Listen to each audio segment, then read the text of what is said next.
me give you two examples of how companies are using these scores in real life. I'll pause here just to take a drink for a moment.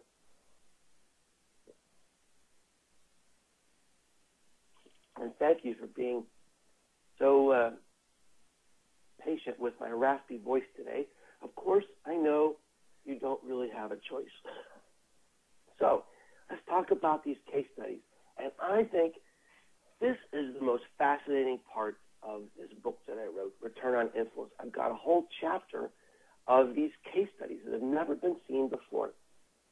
One of my favorites was from Turner Broadcasting Systems. They introduced this new television program called Falling Skies, kind of a sci-fi mystery kind of program. So they went to Klout and they said, we want you to find for us a group of influencers that are powerful influencers in both television and science fiction. So then each week of the program, Turner Broadcasting Systems sent these influencers some little gift, something that would create buzz. So it could be as simple as something like an access code where they could go onto a computer and see content from the show that nobody else could see. One week, one of the clues from the show, I guess, was this raggedy old picture of a little girl. And they got this box in the mail, no letter, no description, no nothing. And all that was in the box was this raggedy old picture. And of course, they flipped out. They're thinking, what is this? What's going on? Now, let me tell you what happened. In the history of television, whenever you have a show like this, the buzz usually goes the same way. The first week of the show, you get a big spike in online discussions. And then the second week of the show, the buzz goes down. And the third week of the show, the buzz goes down, down, down, until finally the season finale, the buzz goes back up. In the first week of Falling Skies, 10% of all the buzz created on the internet was being provided by these Klout influencers. So you think, well, that's pretty good. 10% was created by these influencers.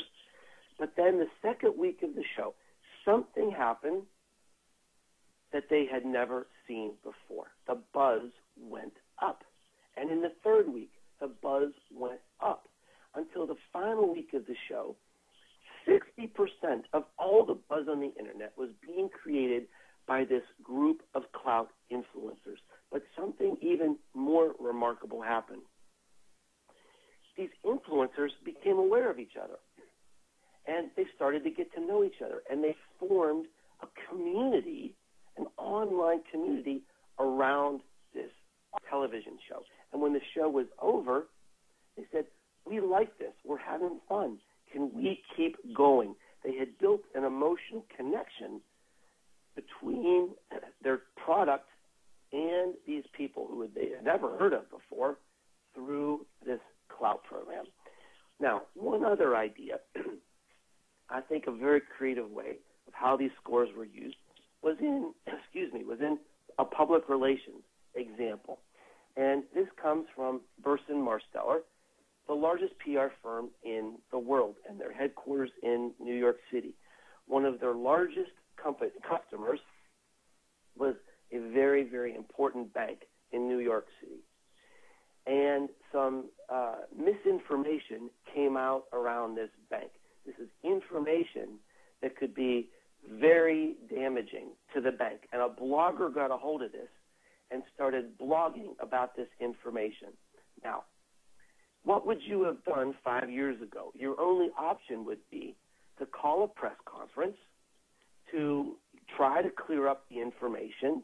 Maybe the press will pick up on it. Maybe it won't. Maybe this story will start to spread. Who knows? Maybe having the press conference will make the story spread even more. Well, this time, Burson Marsteller said, wait, let's look at the Klout scores of the blogger and the people who have tweeted this story.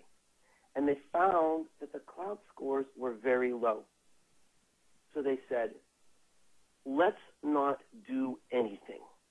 This is going to die because the clout scores are low, which shows these people can't move their content.